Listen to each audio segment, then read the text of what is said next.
장례식장이었습니다. 하얀 국화 300송이가 관을 둘러싸고 있었습니다.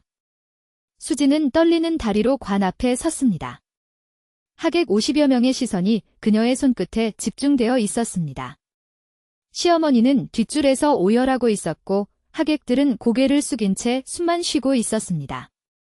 모두가 수진이 결혼 반지를 관 위에 올려놓을 거라 생각했습니다. 10년을 함께한 남편 재혁의 마지막 길이었으니까요. 수진의 오른손이 천천히 검은 코트 주머니 속으로 들어갔습니다. 꺼낸 것은 반지가 아니었습니다. 양성 두 줄이 선명하게 찍힌 하얀 플라스틱 막대기였습니다. 임신 테스트기였습니다. 장례식장 전체가 얼어붙었습니다. 수진은 그것을 관 위에 내려놓았습니다. 국화꽃 사이로 하얀 막대기가 떨어졌습니다. 그리고 수진은 웃고 있었습니다. 3일 전이었습니다. 금요일 오후. 수진은 부엌에서 재혁이 좋아하는 된장찌개를 끓이고 있었습니다. 된장이 보글보글 끓는 소리 사이로 낯선 번호가 전화기 화면에 떴습니다. 재혁 씨 배우자 되시나요? 서초경찰서입니다. 교통사고가 있었습니다. 수진은 전화기를 놓쳤습니다. 된장찌개가 넘쳐 가스레인지 위로 흘러내렸습니다. 하얀 연기가 부엌 천장까지 치솟았지만 수진의 눈에는 아무것도 들어오지 않았습니다. 병원에 도착했을 때 재혁은 이미 숨을 거둔 뒤였습니다. 흰 시트 아래로 드러난 재혁의 왼손이 아직 따뜻했습니다. 수진은 그 손을 잡았습니다. 10년 전 결혼식장에서 반지를 끼워주던 바로 그 손이었습니다. 손가락에 결혼 반지는 없었습니다. 수진의 시선이 텅 빈 약지 위에서 멈췄습니다. 간호사가 유품이 담긴 비닐봉지를 건넸습니다. 지갑, 차키, 핸드폰. 수진은 재혁의 재킷을 꺼내 가슴에 안았습니다. 재혁의 채취 위에 낯선 향수 냄새가 겹쳐져 있었습니다. 달콤하고 가벼운 냄새. 수진이 쓰는 향수가 아니었습니다. 그 순간 안주머니에서 무언가가 바닥으로 떨어졌습니다. 딸깍. 차가운 소리가 병원 복도에 울렸습니다. 하얀 플라스틱 막대기였습니다. 수진은 허리를 굽혀 그것을 집어 들었습니다. 양성 2줄. 임신 테스트기였습니다. 수진은 5년 전 불임 판정을 받았습니다. 산부인과 진료실에서 의사가 자연 임신은 어렵습니다라고 말하던 날. 재혁은 수진의 손을 꼭 쥐고 있었습니다. 괜찮아. 우리 둘이면 충분해. 그렇게 말하던 재혁의 목소리가 병원 복도의 형광등 소리 사이로 울려 퍼졌습니다. 이런 이야기들을 더 많이 전하고 싶습니다. 구독과 좋아요가 큰 힘이 됩니다. 수진은 테스트기를 코트 주머니에 넣었습니다. 손끝이 얼음처럼 차가웠습니다. 재혁의 핸드폰을 열었습니다. 비밀번호는 둘의 결혼기념일이었습니다. 415. 아직 바뀌지 않았다는 사실에 씁쓸한 웃음이 입술 사이로 새어나왔습니다. 메시지 목록을 스크롤했습니다. 맨 위에 있는 이름이 수진의 숨을 멎게 했습니다. 수연. 수진의 친동생이었습니다. 오빠. 검사 결과 나왔어. 양성이야. 진짜. 수연아. 나 지금 바로 갈게. 언니한테는 어떻게 해? 내가 다 처리할게. 걱정 마. 수진의 눈앞이 하얘졌습니다. 10년 결혼 생활의 마지막 메시지가 자신이 아닌 친동생에게 보낸 것이었습니다. 재혁이 사고 당일 향하던 곳이 집이 아니라 수연의 아파트였다는 것을 그제야 알았습니다. 수진은 핸드폰을 꺼서 주머니에 넣었습니다. 눈물은 나지 않았습니다. 대신 손가락 관절이 하얗게 변할 때까지 주먹을 쥐었습니다. 병원 창밖으로 해가 붉게 지고 있었습니다. 10년 전 봄이었습니다. 수진과 재혁은 서울 외곽의 작은 웨딩홀에서 결혼식을 올렸습니다. 하객은 30명도 채 되지 않았습니다. 재혁의 어머니 순자 여사는 앞줄에서 연신 눈물을 닦았습니다. 우리 재혁이가 이렇게 좋은 사람 만나다니? 순자 여사는 수진의 손을 두 손으로 감싸 쥐며 말했습니다. 수진아. 이 집안의 맏며느리가 돼줘서 고맙다. 수진의 동생 수연은 들러리를 섰습니다. 28의 수진보다 4살 어린 수연은 언니의 부케를 받으며 활짝 웃었습니다. 언니. 나도 언니처럼 좋은 사람 만날 수 있을까? 수진은 수연의 머리를 쓰다듬었습니다. 당연하지. 우리 수연이가 얼마나 예쁜데. 재혁은 옆에서 웃으며 결혼 반지를 수진의 손가락에 끼워주었습니다. 반지 안쪽에는 두 사람의 이니셜이 새겨져 있었습니다. 신혼생활은 소박했지만 따뜻했습니다. 20평 남짓한 빌라에서 수진은 매일 아침 재혁의 도시락을 싸주었습니다. 재혁은 퇴근길에 항상 편의점에서 수진이 좋아하는 바나나 우유를 사왔습니다. 냉장고에 항상 2개씩 놓여있던 바나나 우유가 수진에게는 사랑의 증거였습니다. 결혼 3년 차. 수진은 아이를 원했습니다. 재혁도 그랬습니다. 순자 여사의 손주 이야기가 명절마다 빠지지 않았습니다. 수진아. 좋은 소식은 없니? 내가 아기 볼 때까지는 살아야 할 텐데. 수진은 웃으며 대답했습니다. 어머니. 조금만 기다려주세요.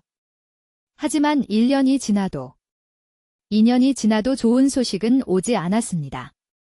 수진은 혼자서 산부인과를 찾았습니다. 검사 결과를 기다리는 대기실에서 임산부들의 배를 물끄러미 바라보았습니다. 그들의 배 위에 올려진 손이 수진의 빈 무릎 위와 겹쳐졌습니다. 자연 임신은 어렵습니다. 의사의 말은 짧았지만 수진의 세계는 무너졌습니다. 진료실을 나서는 수진의 다리가 풀렸습니다. 복도 벤치에 주저앉아 소리 없이 울었습니다. 재혁에게 전화를 걸었습니다.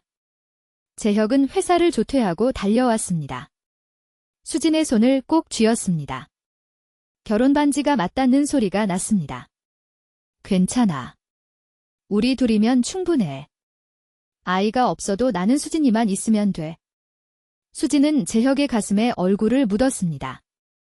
재혁의 심장 소리가 귓가에서 쿵쿵 울렸습니다.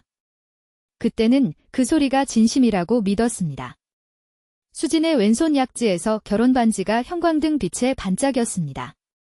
5년 뒤 그 빛이 거짓이었다는 걸 알게 될 줄은 몰랐습니다. 1년 전부터였습니다. 재혁의 야근이 잦아졌습니다. 주 2회이던 야근이 주 4회가 되었습니다. 수진이 새벽 1시에 눈을 떴을 때 옆자리는 비어 있었습니다. 이불은 차갑고 베개에는 주름 하나 없었습니다. 거실의 시계 소리만 똑딱거렸습니다. 재혁 씨. 요즘 너무 늦는 거 아니에요? 미안해. 프로젝트가 좀 밀려서. 다음 달이면 끝나. 다음 달은 오지 않았습니다.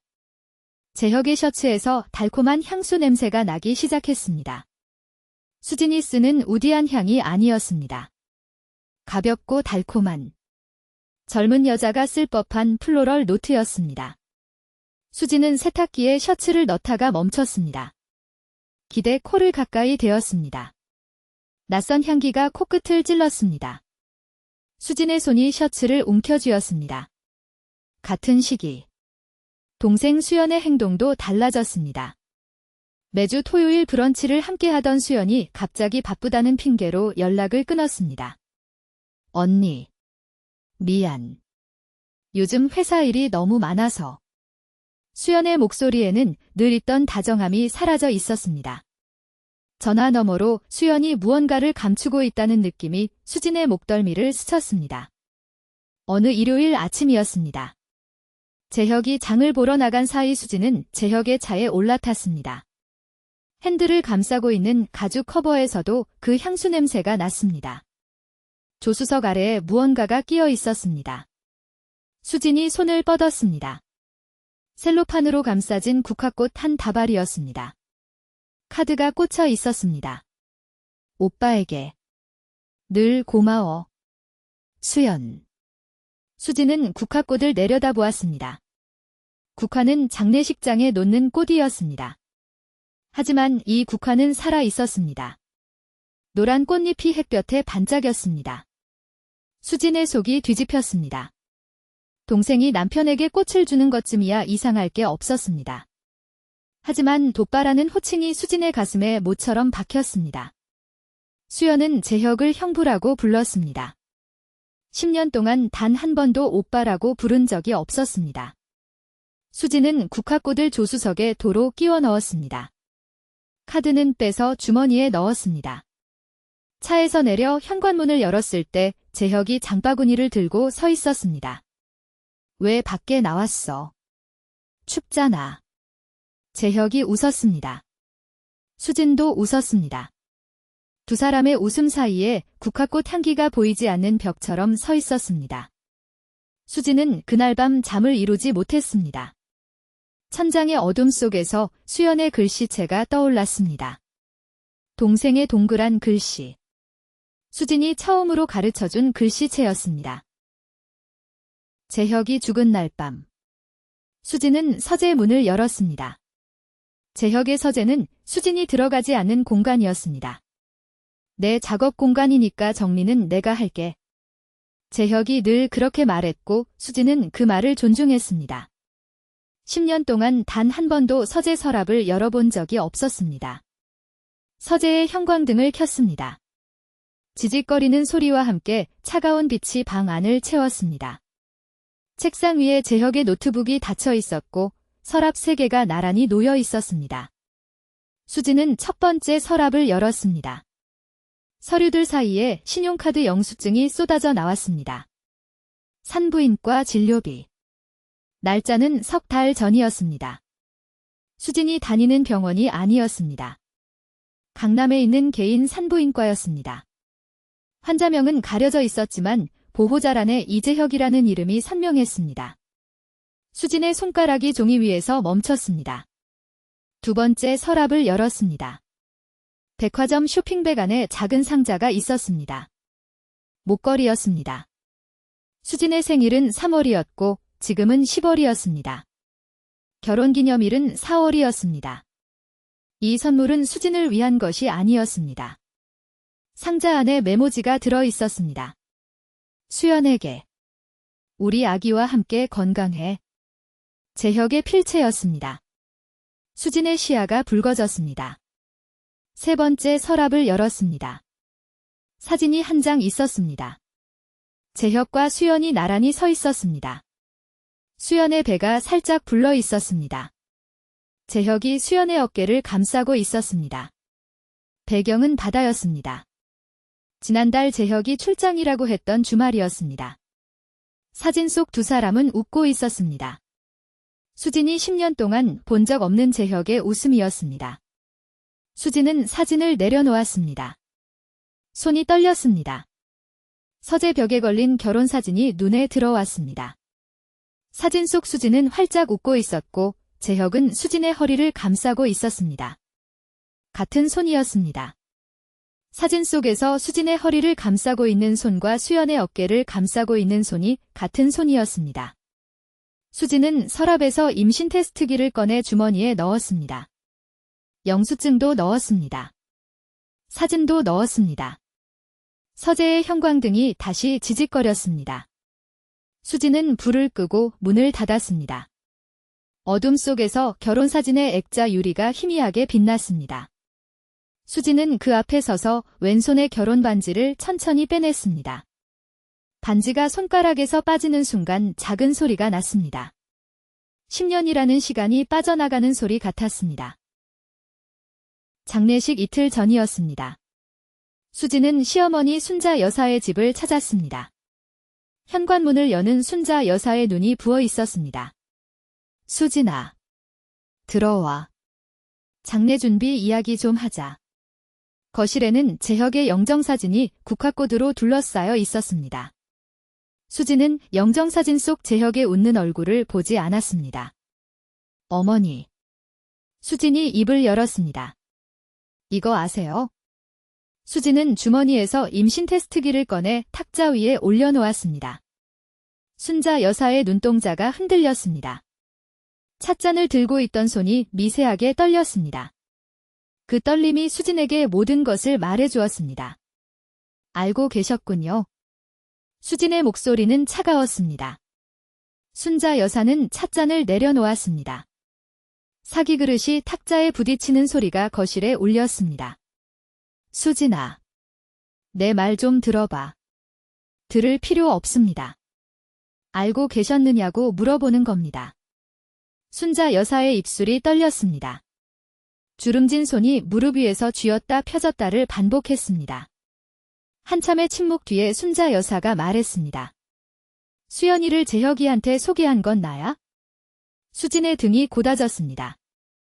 귓속에서 윙 하는 소리가 들렸습니다. 손주가 보고 싶었어. 수진아. 내가 아이를 못 낳는다고 했을 때 나는 이 집안의 대가 끊긴다고 생각했어. 수연이가 재혁이 회사에 인사하러 왔을 때 내가 둘이 따로 만나보라고 했어. 수진은 순자 여사를 바라보았습니다. 60년 세월이 새겨진 얼굴 위로 죄책감과 완고함이 뒤섞여 있었습니다. 순자 여사는 수진의 눈을 마주치지 못했습니다. 시선이 영정사진 위의 국화꽃으로 향했습니다. 수연이 뱃속에 내 손주가 있어? 재혁이가 죽었어도 그 아이는 이 집안의 피야. 수진은 자리에서 일어섰습니다. 다리가 후들거렸지만 얼굴에는 아무 표정이 없었습니다. 탁자 위에 임신 테스트기를 다시 집어주머니에 넣었습니다. 어머니. 장례식 때 좋은 아내 역할 해드릴게요. 마지막으로요. 수진은 현관문을 열고 나왔습니다. 문이 닫히는 순간 순자 여사의 흐느끼는 소리가 등 뒤에서 들려왔습니다. 수진은 걸음을 멈추지 않았습니다. 엘리베이터 안에서 거울에 비친 자신의 얼굴을 보았습니다. 눈물 한 방울 없는 얼굴이었습니다. 하지만 입술 안쪽을 깨물어 피가 나고 있었습니다. 거울 속 수진의 눈에 무언가가 타오르고 있었습니다. 슬픔이 아니었습니다. 장례식 당일 아침이었습니다. 수진은 검은 원피스를 입고 거울 앞에 섰습니다. 결혼 반지를 왼손에 다시 끼웠습니다. 마지막으로 이 반지를 끼는 날이었습니다. 거울 속 수진의 얼굴은 3일 전과 달랐습니다. 눈 밑에 그림자가 내려앉았고 입술은 바짝 말라 있었지만 눈빛은 오히려 맑아져 있었습니다. 장례식장에 도착했을 때 국화꽃 냄새가 수진을 덮쳤습니다. 달콤하면서도 쓴 냄새. 하얀 국화가 빈소를 가득 채우고 있었습니다. 조문객들이 수진에게 고개를 숙였습니다. 힘내세요. 재혁 씨가 좋은 곳에 갔을 겁니다. 수진은 고개를 숙여 답례했습니다. 입가에 미소를 유지하는 것이 얼굴 근육을 쥐어짜는 것처럼 힘들었습니다. 오전 10시였습니다. 장례식장 입구에 검은 코트를 입은 여자가 서 있었습니다. 수연이었습니다. 회색 머플러로 목을 감싸고 있었고 두 손은 코트 주머니에 넣고 있었습니다. 하지만 코트 아래로 살짝 불러온 배가 보였습니다. 수연의 눈이 빨갛게 부어 있었습니다. 수진과 수연의 눈이 마주쳤습니다. 장례식장 로비에서 두 자매가 3m 거리를 두고 서 있었습니다. 형광등 불빛이 두 사람 사이를 가르고 있었습니다. 수연의 입술이 떨렸습니다. 언니. 수진은 대답하지 않았습니다. 수연이 한 걸음 다가왔습니다. 언니. 나 할 말이 있어? 지금은 안 돼. 수진의 목소리는 유리처럼 차갑고 투명했습니다. 언니. 제발. 나도 괴로워. 오빠가 이렇게 될 줄 몰랐어. 오빠. 수연이 재혁을 오빠라고 불렀습니다. 수진의 관자놀이에 핏줄이 떠올랐습니다. 수연의 눈에서 눈물이 흘러내렸습니다. 한 손이 코트 주머니에서 나와 배 위에 올려졌습니다. 무의식적인 동작이었습니다. 하지만 그 손짓이 수진의 가슴에 칼처럼 박혔습니다. 수진이 10년 동안 하고 싶었지만 할 수 없었던 동작이었습니다. 수연아. 수진이 말했습니다. 조문이면 빈소에 들어가. 여긴 가족석이야. 수연의 얼굴이 하얗게 질렸습니다. 수진은 돌아서서 빈소 안으로 들어갔습니다. 등 뒤에서 수연의 흐느끼는 소리가 들렸습니다. 하지만 수진의 발걸음은 멈추지 않았습니다. 코트 주머니 안에서 오른손이 임신 테스트기를 쥐고 있었습니다. 왼손의 결혼 반지가 형광등 빛의 마지막으로 반짝였습니다. 수진은 관을 바라보았습니다. 국화꽃 사이로 재혁의 영정사진이 웃고 있었습니다. 수진도 웃었습니다. 발인 시간이 다가왔습니다. 하객들이 빈소에 모였습니다. 순자 여사가 앞줄에 앉아 있었습니다. 수연은 구석에 서서 고개를 숙이고 있었습니다. 수진은 관 앞에 섰습니다. 장이사가 유족 대표 인사가 있겠습니다라고 말했습니다. 수진은 하객들을 바라보았습니다. 재혁의 직장 동료들, 친척들, 이웃들 모두가 수진을 불쌍한 미망인으로 보고 있었습니다. 10년을 헌신한 아내, 아이 하나 낳지 못한 것이 유일한 흠인 착한 며느리. 오늘 남편을 보내면서 저는 반지를 관에 넣으려고 했습니다. 수진이 왼손을 들어 올렸습니다. 결혼 반지가 형광등 빛에 반짝였습니다. 하객들이 고개를 끄덕였습니다. 하지만 이것을 넣기로 했습니다. 수진의 오른손이 주머니에서 임신 테스트기를 꺼냈습니다. 하얀 플라스틱 막대기에 양성 두 줄이 형광등 아래에서 선명하게 드러났습니다. 장례식장이 술렁이었습니다. 순자 여사의 얼굴이 사색이 되었습니다. 수연이 고개를 들었습니다. 두 눈이 공포로 커져 있었습니다. 이것은 제 것이 아닙니다. 저는 아이를 가질 수 없는 몸이니까요. 남편의 재킷 주머니에서 나왔습니다. 수진은 임신 테스트기를 관 위에 올려놓았습니다. 국화꽃 사이에 하얀 막대기가 놓였습니다. 장례식장이 얼어붙었습니다. 그리고 이것도요. 수진은 주머니에서 사진을 꺼냈습니다. 재혁과 수연이 바닷가에서 찍은 사진이었습니다. 수연에 불러온 배가 선명하게 보였습니다. 수진은 사진을 하객들에게 보여주었습니다. 웅성거리는 소리가 파도처럼 번졌습니다. 제 남편과 제 친동생입니다. 수연이 울음을 터뜨렸습니다. 무릎이 꺾여 바닥에 주저앉았습니다. 순자 여사는 두 손으로 얼굴을 감싸고 있었습니다. 수진은 왼손에서 결혼 반지를 뺐습니다. 10년의 무게가 손가락 끝에서 떠올랐습니다. 반지를 관 위에 올려놓았습니다. 임신 테스트기 옆에 금빛 반지와 하얀 플라스틱이 국화꽃 위에 나란히 놓였습니다. 재혁 씨, 잘 가세요. 반지도 테스트기도 가져가세요. 저한테는 이제 필요 없으니까요. 수진은 돌아섰습니다. 장례식장을 걸어 나왔습니다. 로비를 지나 주차장까지 한 번도 뒤를 돌아보지 않았습니다. 차에 탄 수진은 핸들 위에 이마를 대었습니다. 그제야 눈물이 나왔습니다. 3일 동안 참았던 눈물이 한꺼번에 쏟아졌습니다. 주차장 밖으로 이른 아침 햇살이 들어오고 있었습니다. 수진은 눈물을 닦았습니다. 핸드백 안에서 종이 한 장을 꺼냈습니다. 오늘 아침 혼자서 다녀온 산부인과 검사 결과지였습니다. 양성. 자연 임신이었습니다. 수진의 뱃속에 재혁의 아이가 있었습니다. 수진은 결과지를 가슴에 안고 울었습니다. 국화꽃 냄새가 코끝에 아직 남아 있었습니다.